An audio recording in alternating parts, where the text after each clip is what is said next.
Hi, I'm Tim. Thanks for having me here.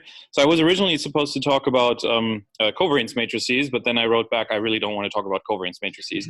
And that's how I ended up in, I think, systematics. But I'm going to talk about W first, actually, trying to convey some of the excitement about this mission and also looking at synergies with ground-based surveys. And there will be covariance matrices and systematics in this talk.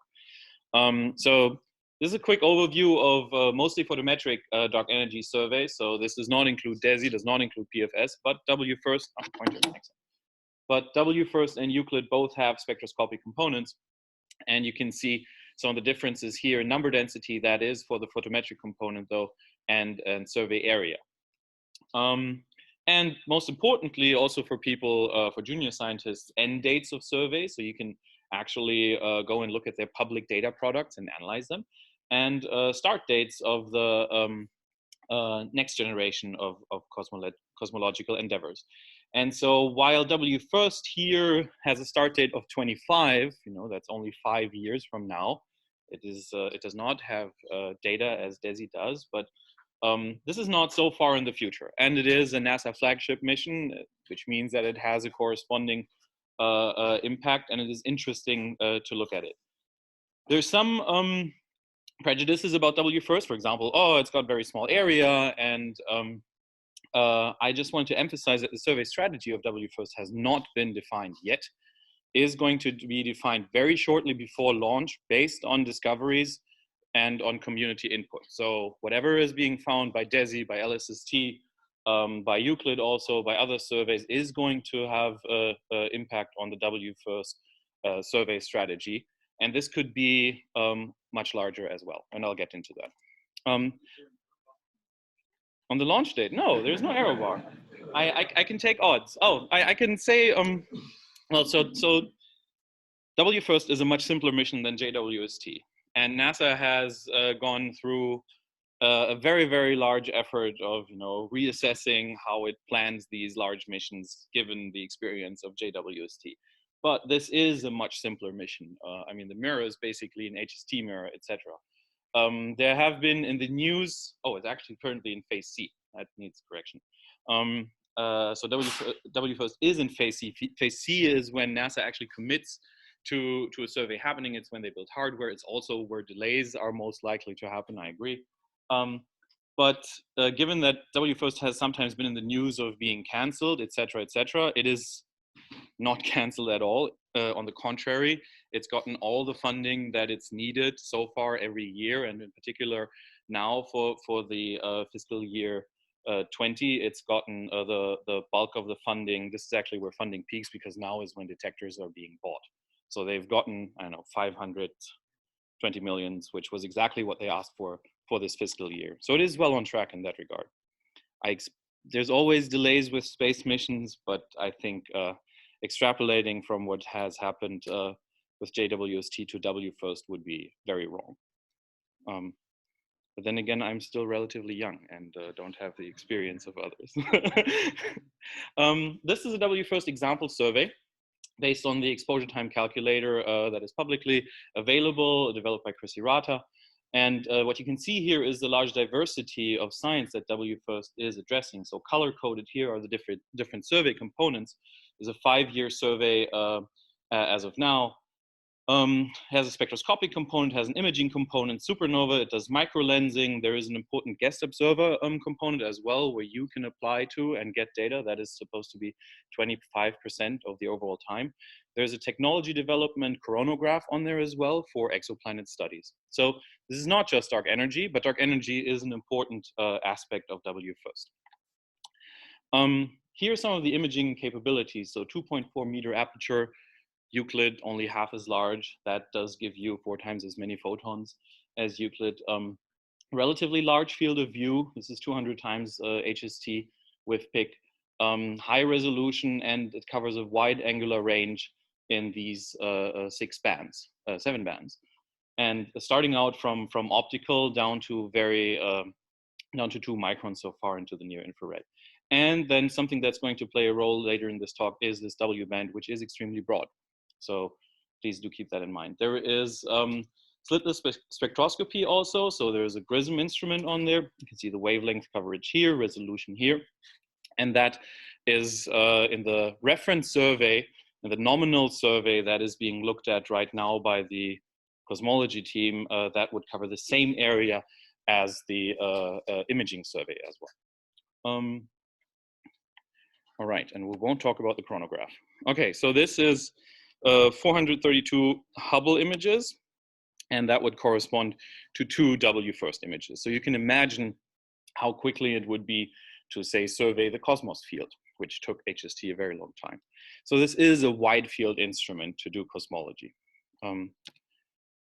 This is the dark energy plan. You can see that there's 2 main components that are also reflected in the selection of science teams. So there's a supernovae science team, there is a high latitude survey component, and there is a science team studying the high latitude survey, which has a spectroscopic and an imaging component, both of them.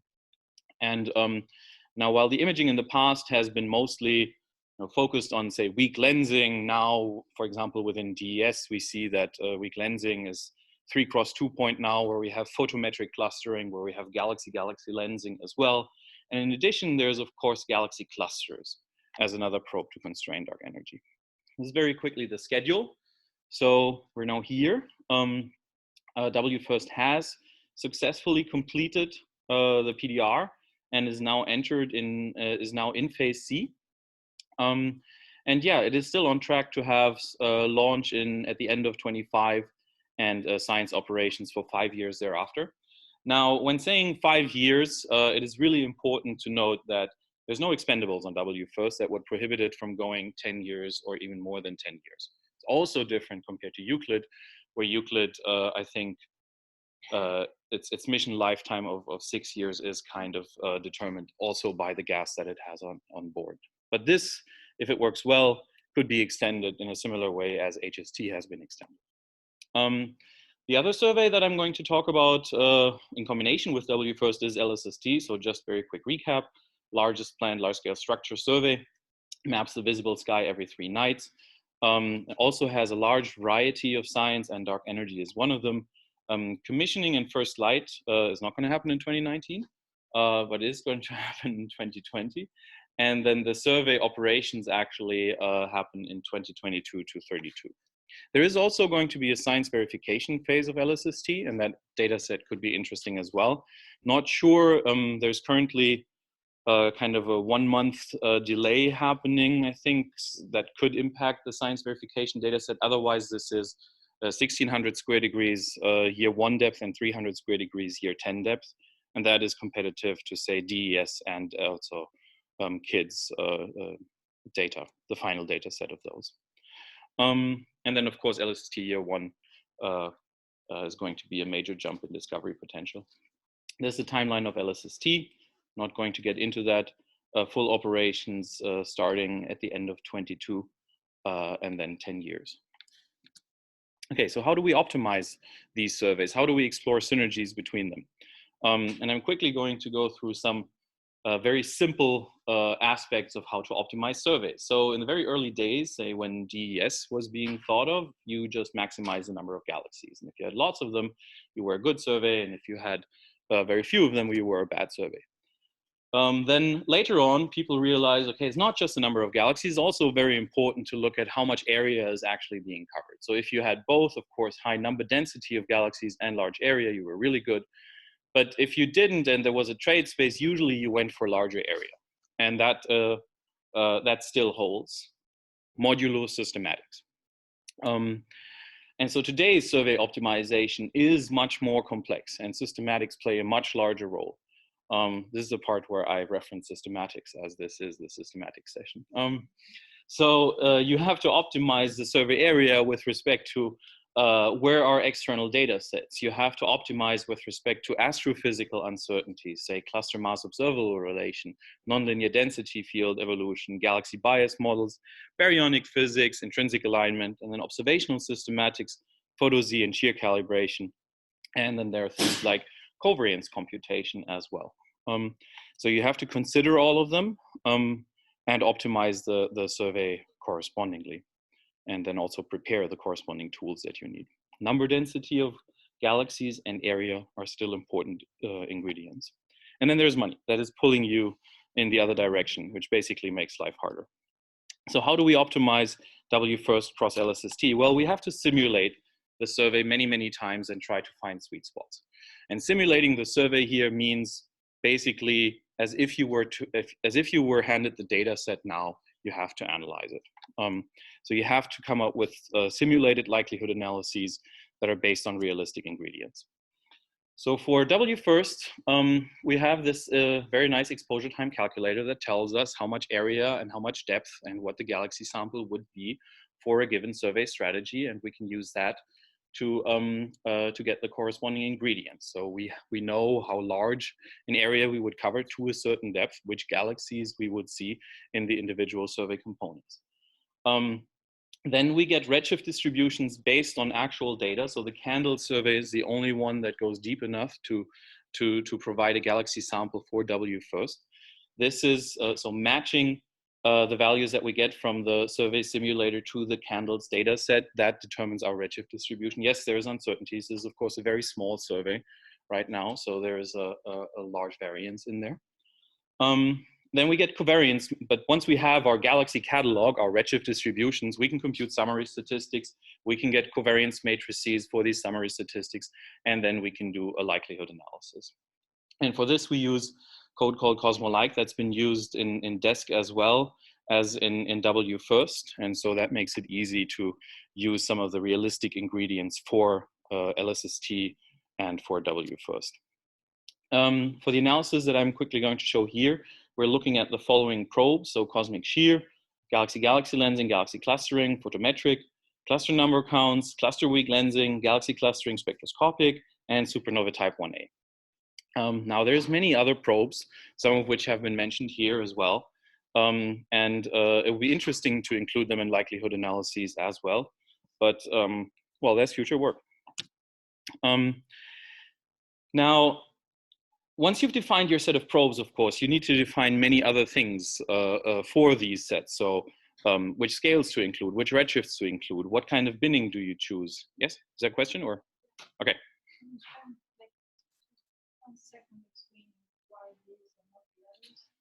Well, in part, historically grown from what we can model.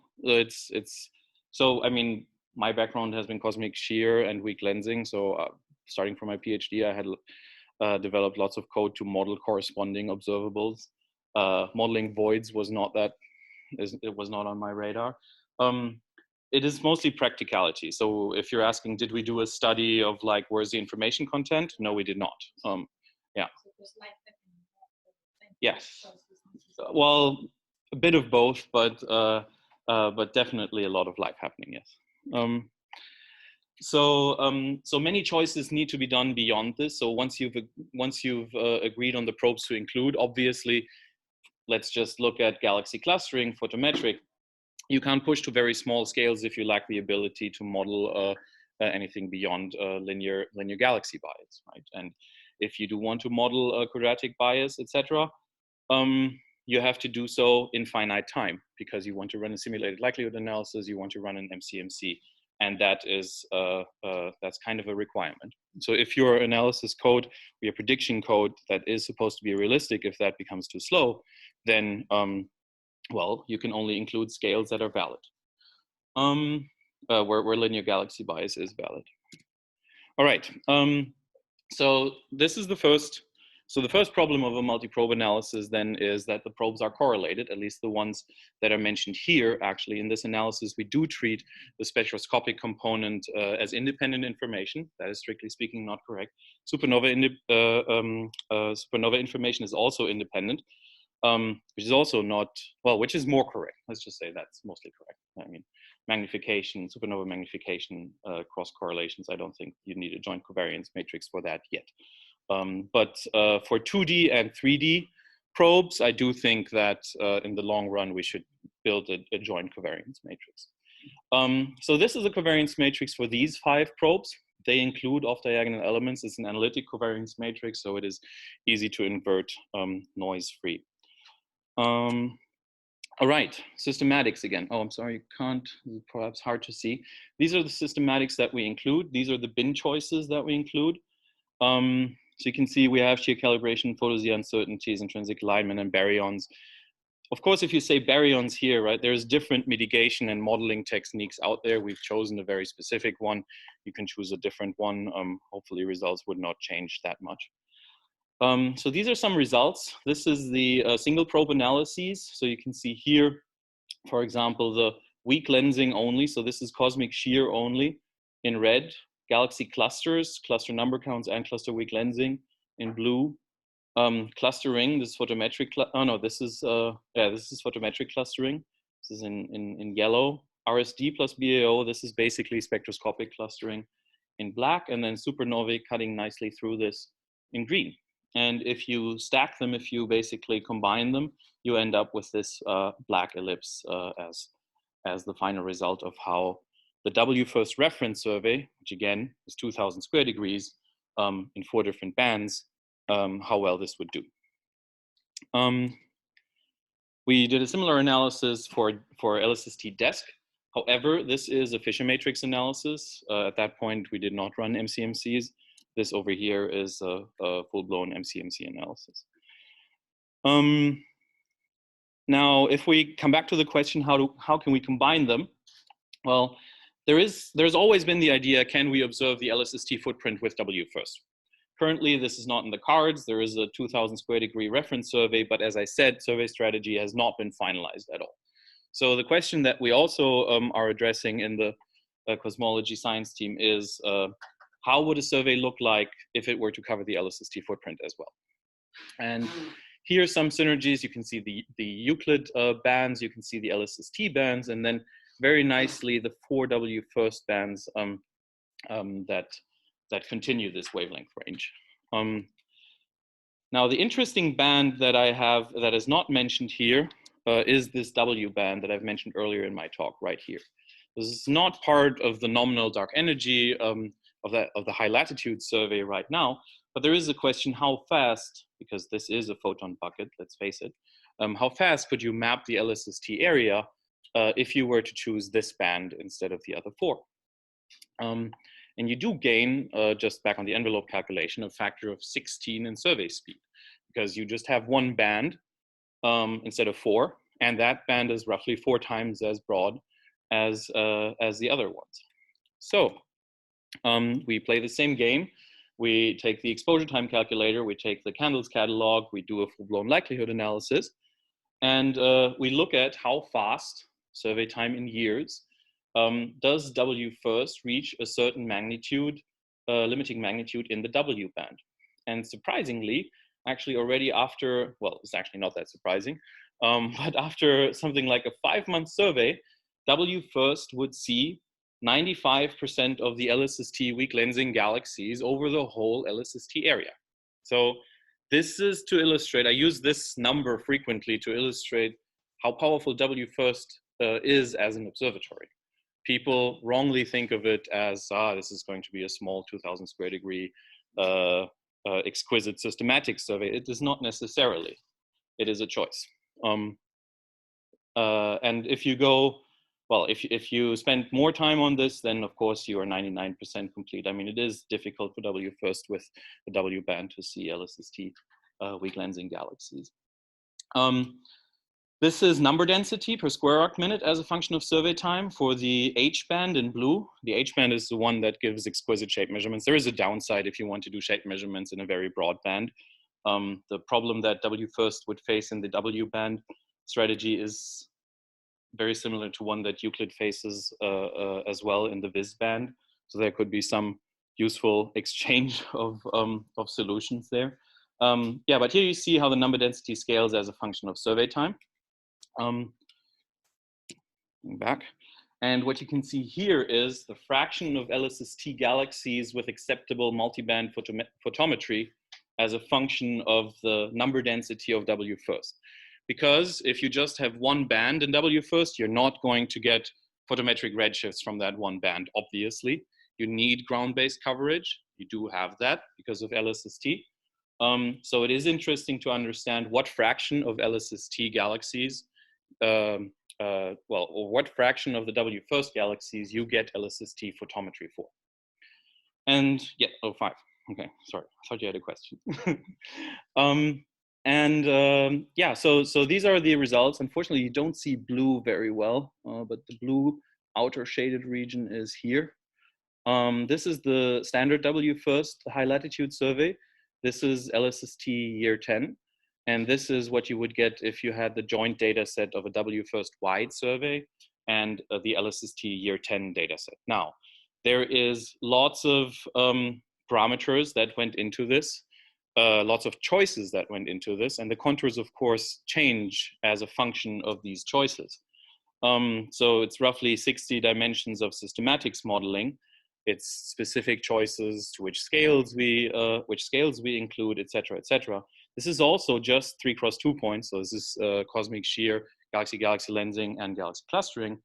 It does not include spectroscopic, or it does not include supernovae. LSST also has a supernovae survey, of course. So does W1st. It doesn't include any other probes than these.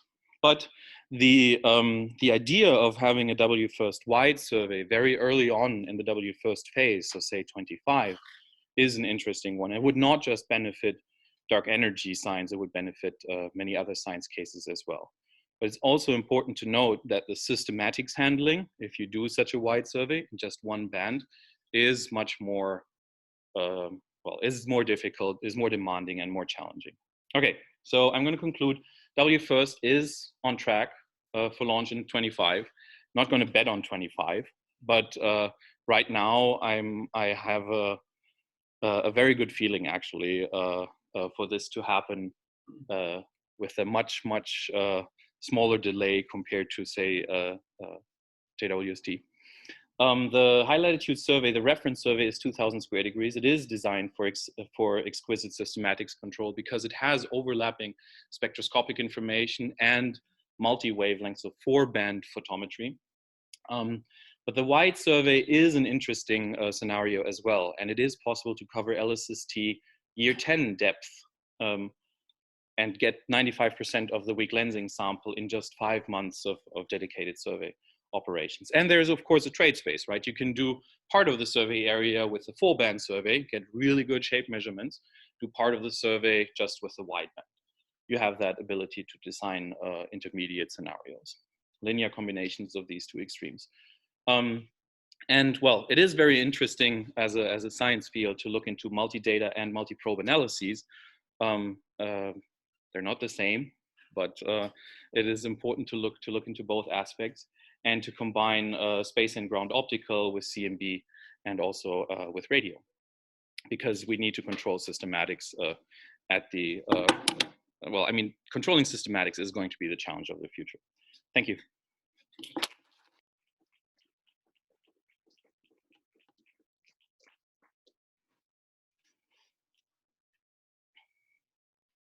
Say something about the spectroscopic? This is a spectroscopic meeting. It is a spectroscopic meeting. Yeah. Let me go back to this one slide.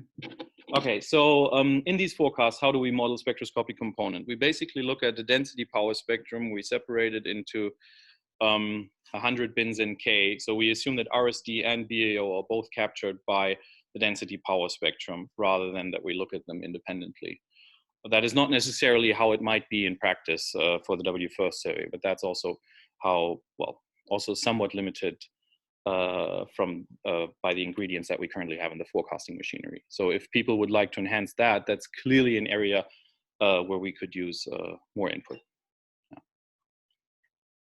Yeah, I was going to ask something about this. In fact, you are not including at the moment any end-to-end pixel simulation of the spectroscopic survey, which is crucial for the forecast. So yeah, I mean, this is an area where there could be some exchange with Euclid because we have spent so much time with this.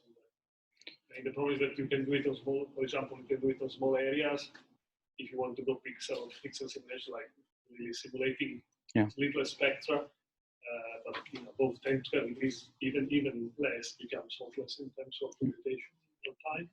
And so you have to devise some probabilistic machinery. Yeah. So Exactly. Yeah. So I was going to point to Yun Wang as the person for this. Who's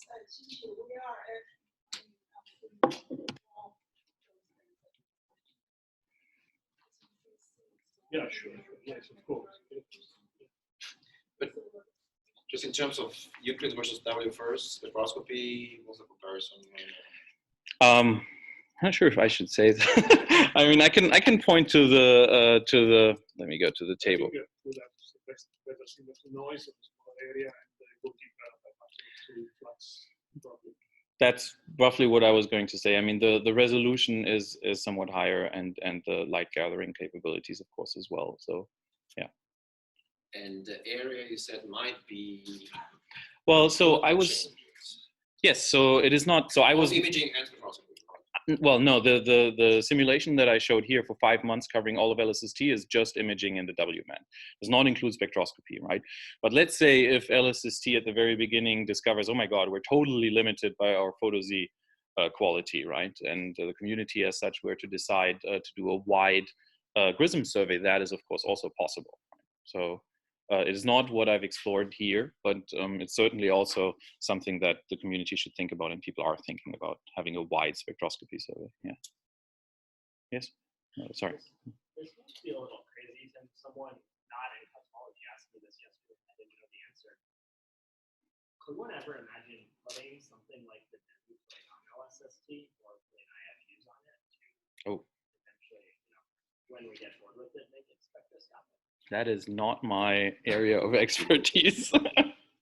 I know how complicated it was to discuss a spectrograph on the Blanco already. That is the partnering telescope of KIT-P. I mean, I think I've heard this idea of doing a spectrograph onto LSST, but I think others know much more about this. Yeah, it didn't. It was not the top choice. In the end, what is it, Gemini? I think the thing that people are bringing around right now is to Magellan. Magellan. You know, that's about 7, 8, 47 meters. 6.5. Yeah, but yeah. Which is comparable to the light gathering capability of SST. Yeah. So there are better alternatives to that, and they're being explored.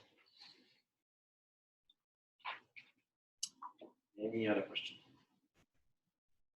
Okay, now that's next.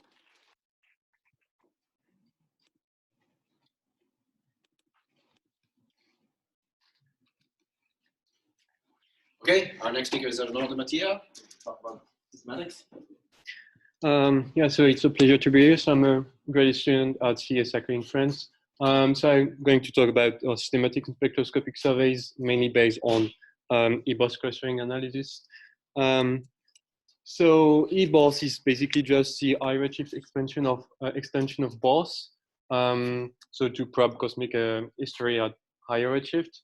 So we had brand new sample, brand new tracer in the eBOS program, which is called EAGs for emission line galaxies. So we had 170,000 EAGs. We also increased a lot the number of LRGs, about a redshift of 0.6, increased, and also add a real clustering sample, the quasar clustering sample, and also we also increased a bit the Lyman alpha quasar statistics.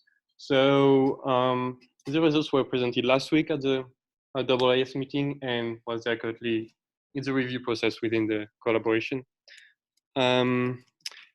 So yeah, so just to put word on systematic. So in clustering analysis, basically we work on density fluctuations. We just compare the density of galaxies to the ensemble average of this quantity, or we can work with the endpoint correlation function or counting cell or whatever compressed data you may consider. So you want to go to compare this data to the model, which is basically the expectation value of this data. And systematics are just differences between data and the model. I mean, the expectation of the data and the model. So we can either correct the data or the model for systematics. Here I just define 3 categories. So observational systematics from the observable universe to the Radek and Redshift catalog. Analysis related systematics, so from this catalog to the data vector and comparison to the model, and theoretical systematics, where addressed yesterday. So this is of course a bit arbitrary, but just an outline from my talk. So first of all, well, observational systematics are just arising in the different steps of a spectroscopic survey. So first you start from, you need to actually select targets and images of the sky. So based on photometric surveys, so that gives rise to photometric systematics. Then you need to assign fibers to these targets, giving rise to fiber collisions, and then you cannot actually measure redshift for all these targets, so that gives redshift failures. So I mean, yeah, for fiber collisions, Davide will give a great talk on this. So about photometric systematics, so yeah, as I just said, so we need to select targets and images of the sky. So for EBOS, we use SDSS photometry and WISE photometry. That's for LRGs and quasars.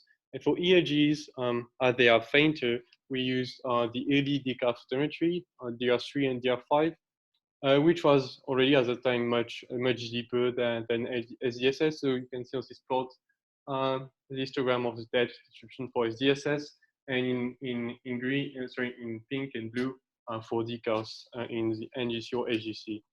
But the early version of this survey was was not very homogeneous. So you can see, for example, the number of observations in R-band fluctuating on the sky on the right plot. So these fluctuations in imaging quality just alter the, I mean, alter the density of targets, so that we need to correct for this, because that creates a non-cosmological clustering signal. So we need to relay the density of targets to these photometric conditions. So what we can do, I mean, the C+ model is just a linear model. We simply regress linearly the density of targets with respect to photometric templates, such as stellar density, so the seeing or the depths, or seeing how deep your imaging survey is. But by doing so, if you just do it, I mean, this way you actually remove large-scale clustering modes, because you force the correlation, I mean, the mean correlation between photometric templates and density to be 0. So, I mean, that dams the clustering on large scales. So it's not really a big issue on RSD, not at all on BAO analysis, but may impact FNL measurements. So that's what I show here. So just a mean of the marks in blue with the systematics, and in orange, I just perform this linear template fitting and apply weights on the galaxies based on symbol. So you see that there is some bias on large scales, just comes from the fact that you remove modes in the plane of the sky. So yeah, that's what we use in the EBOS analysis, because that's what's good enough for EBOS. However, I mean, there have been other attempts to mitigate these photometric systematics. So one of them is on neural nets. That's a great paper by Mehdi Rizeh, who studied this quite carefully. So with neural nets, you can basically, I mean, through the activation function, you input some nonlinearity in the model. So you can model much better the variation of target density with photometric templates.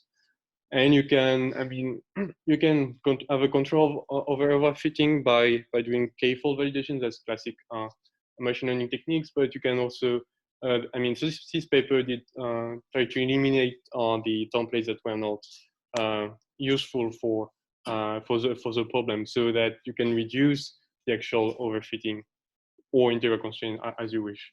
So it's just a result. So basically, this is a null test without systematics. So you see that basically, so that's the difference to the baseline, so without any weight.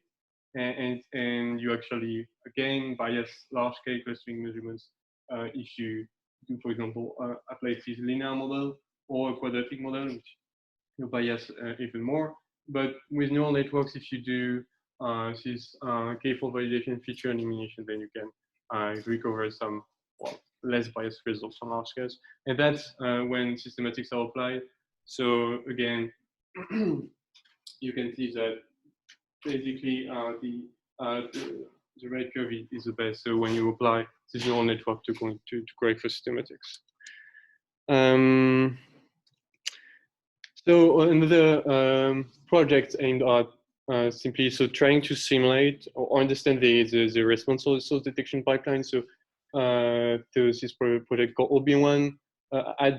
adds fake random galaxies to the images, and then process the imaging pipeline, applies the target selection. So, I mean, for example, cut in color or magnitude. And then from this, it can infer the imaging selection function. So by construction, there is no dependence with the observed clustering.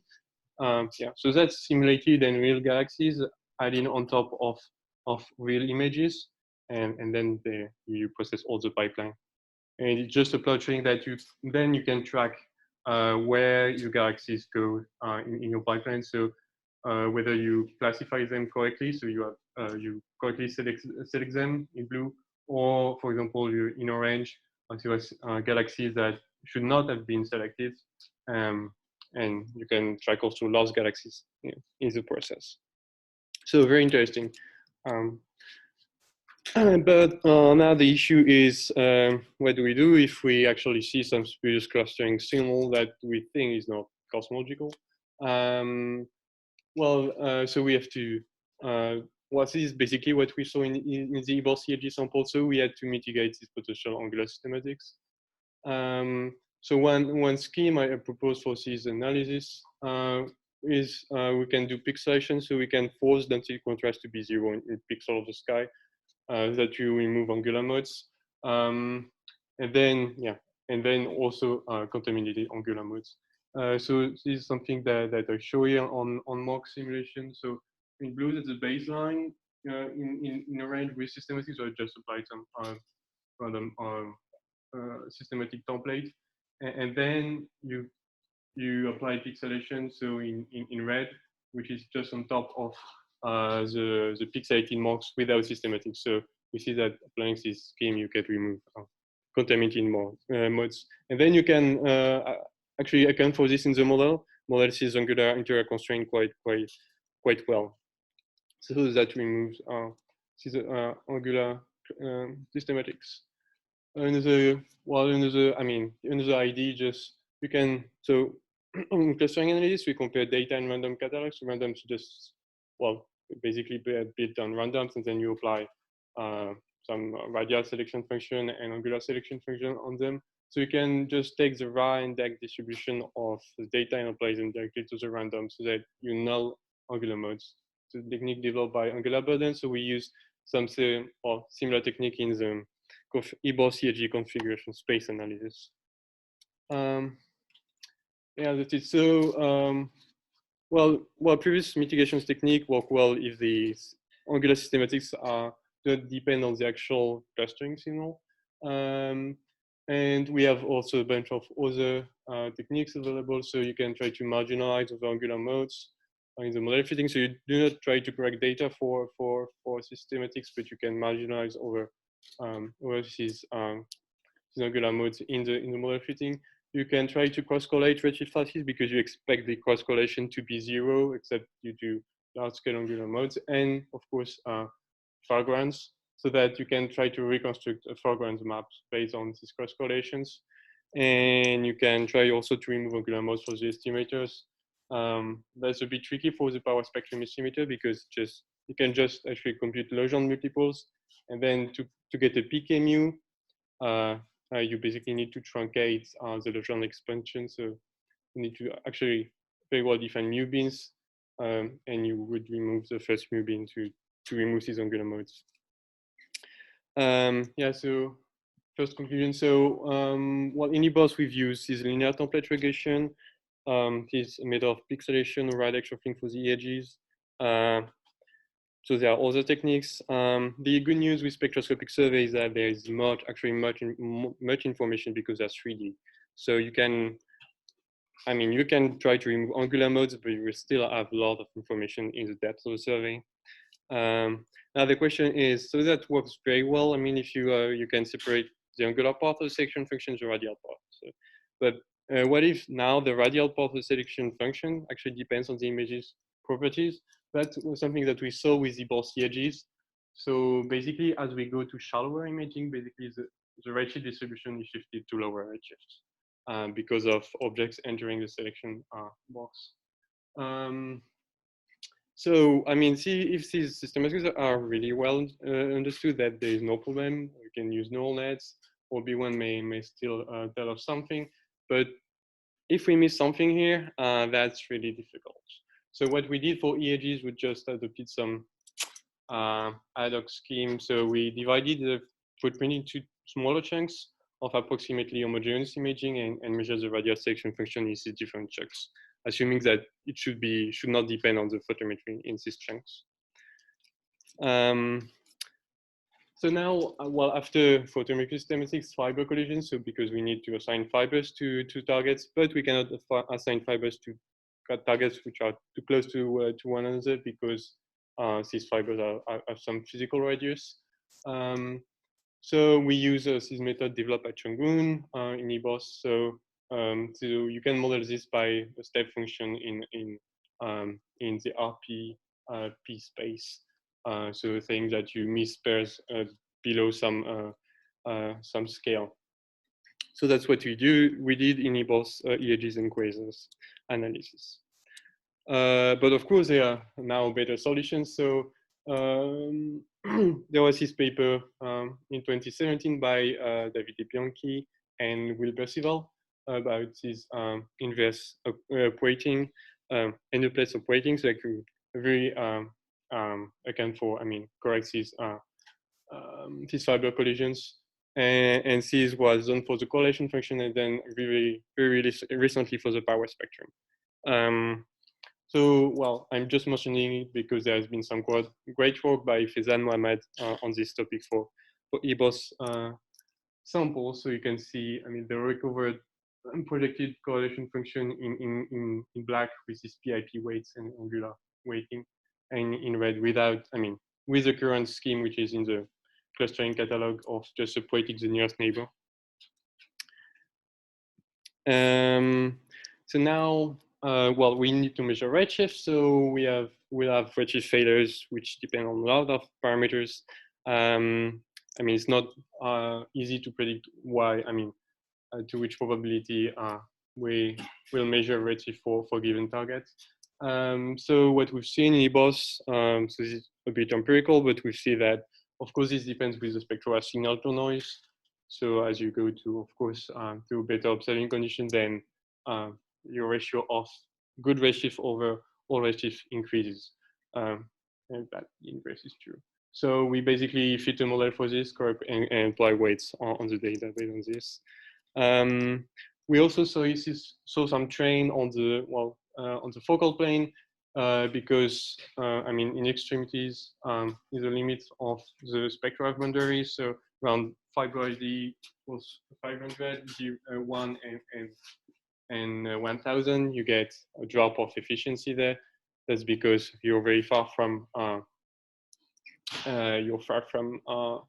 being in the flat field conditions. So in the ERGs, we applied weight dependent in the position of the focal plane, and for LRGs and quasars, just a fiber would be weight to correct for these effects.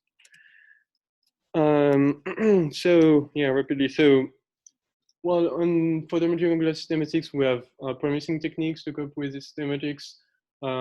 We can try to mitigate extra angular systematics. For fiber collisions, I would say the issue is solved thanks to the works I've mentioned. For redshift failure, I think that the current treatment is quite empirical, and we should have more work on this. And this is really actually very difficult to take into account a known radial cross angular and known systematics. So I think that's the main issue for DAISY, because we'll probably have the exact same issues with the EAG sample in DAISY. And also it's not clear how to provide all the uncertainties we have on this treatment of systematics down to the cosmological results. So just briefly, two analysis systematics we've seen in EBOS. So this question of radial interconstraint. So that's actually quite straightforward. So we actually, it's very difficult to predict the radial distribution of galaxies, the expected value of this distribution. So what we do is just measuring from the data, from the observed data. And then when you compare the observed data to this mask, which is basically inferred from the data itself, you just remove clustering along the line of sight. So I mean, the scheme we've used in BOSS and eBOSS is, for example, we can just take random redshift from the data redshift. So in continuous line, just, I mean, the expected n of z in dashed line, that the n of z, we have for C specularization of the CMAS footprint, both CMAS footprint. And then I split the footprint into different chunks to highlight the effect that there are fluctuations around C's mean density. And of course, if we do, I mean, this shuffle scheme, then this fluctuation will propagate to the random catalog, and then we will erase all these radial modes. So, well, this is just, well, a test on marks also. So in blue, that's the baseline without, I mean, you actually know the true selection function. And in, well, green or orange, are the same thing. So you basically infer the radial selection function from the data. And that's in different chunks, and in red for the full CMAS footprint. So you've got like a damping at large scales in all multiples. That's expected because you remove modes along the line of that around mu equals 1, where the Legendre polynomial is positive. And the effect is, of course, much larger when I split the CMAS footprint to 6 chunks, rather than in the case of full CMAS footprint. So that could be completely negligible. Well, that was completely negligible for ISD analysis and BO analysis in BOSS, though that may impact measurements, FNL measurements. So that could be should be taken into account. So I mean, this radial integral constraint again can be very well modeled. 2-point function models, especially. So I found some bias below 1% of F sigma 8, but that was limited to the number of simulation height. And so, of course, depending on the chunk size, these effects, well, may be very small for ISD analysis, none on BAO, but may be important for FNL studies. That was important for the BOSS CAGRZ analysis because you remember, I divided the footprint into small chunks to take into account the variation of radial selection function with depth, with the imaging of conditions. So that was very important for the BOSS ISD analysis, EAG analysis. And there are a couple of other geometry effects that we try to look at. So wide angle corrections, light cone effects, all these effects can be very, I mean, you can basically compute the model, include them in the model for 2-point functions, but maybe harder for, I mean, more computationally expensive for n greater than 2-point function. So we've looked at non-Gaussianity. So the second point we've noticed in the BOSS analysis is the impact of fiducial cosmology. So, well, in current standard analysis, we use this fiducial cosmology to translate, I mean, angular position and redshift into Cartesian position, moving position, and we use them to compute the power spectrum templates. So it has been shown that the hypothesis on this fiducial cosmology has no impact on BAO measurements because you just marginalize over the broadband, just measure the position of BAO peak, which is just related to RD times H. But that's not true for ISD analysis because we also feed the broadband. So on the left, it's just a plot of the correlation. So that's a mock challenge we've done in eBOSS. So that's the correlation function with different omega m's. And that's the result we got with the mock challenge. So we measure F sigma 8, and we compare this to the expected value from each of these mocks. F sigma 8 and the Alcock-Pashinsky parameters. So you see there is some, well, there is some large bias. I mean, still 5% in F sigma 8 values, and there is some train with omega n. So currently, I mean, if we are not in the right, I mean, if we are not close enough to the right cosmology when we analyze the data, then we may have a large bias in F sigma 8. So, well, one solution would be try to iterate over the fiducial cosmology so that the Alcock-Pashinsky parameters, which one you can think that the power spectrum template is correct. But it's not trivial because, I mean, you have no one-to-one correspondence to between Alcock-Pashinsky parameters and, of course, lambda CDM, flat lambda CDM cosmology. So in conclusion, I think that on observational related systematics, more work is required on unknown unknowns, on the propagation of error than to the cosmological measurements. Well, what we introduced in both this concept of integral constraint, I mean, radial angular integral constraints. Yeah, so there is this issue with the fiducial cosmology, but I've seen yesterday that some of you try to directly regenerate the power spectrum template, which is probably the best solution to this issue. And well, there is issue of computing time, because if you need to test all these assumptions, analysis assumption, or assumptions on observational systematics, you need a lot of mocks and processing time. Yeah, that's it.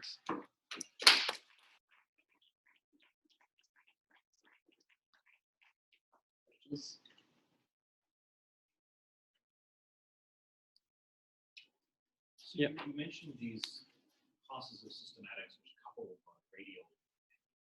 Yes. It's sort of the most scary. Could you enlarge on that a little bit more? Yeah, so well, it's very difficult in current clustering analysis, because then I mean, that's basically 3D systematics. So I mean, it will, I mean, if you try to marginalize over systematics in the cosmological field, you would depend a lot on the scale you impose on systematics. So I mean, above which scale you consider, well, below which scale you consider that systematics are negligible or not. So I think that's very scary. So I mean, well, I mean, so I'm not quite in DAISY yet, so but I know that some people are working on this in DAISY. I mean, the Ashley Frost group is trying to implement these thematics into mocks and trying to figure out what we can do with these thematics. Yeah, but I mean, for the EBOR-CAG sample, I just found some segregate model to account for this, but clearly not good enough for DAISY. We need some real solid statistical tools to cope with systematics. And I don't think that, so I think that will be still very difficult in standard endpoint clustering analysis. Maybe there is some work in the field of forward modeling, because then you can very well quantify your knowledge of systematics, putting priors and systematics, and try to quantify all this. You're trying with neural networks and yeah. Do you think this really matters for BAO and RSD, or just No. for FNL? So for BAO, probably not. I mean, I think that Ashley just showed that there's no impact at all on BAO. For SDs, it may be very important already. It's very small scale. So most integrations are very small scale. What you're talking about is still something very, very large. Yeah. Well, just depend on your knowledge of your photometric systematics, I would say. I mean, if you're sure that photometric systematics will be above some sufficiently large angular scale, then okay, you're fine. But again, that the two effects seem very different. So maybe there's a way to distinguish. Yeah. You mentioned the radial integral constraint. Yes. And you mentioned that we are setting radial modes to 0 with that. So should we, for optimal FNL analysis, we produce our random catalog differently than what we did in BOR? I think that, so if we could do that, that would be very great.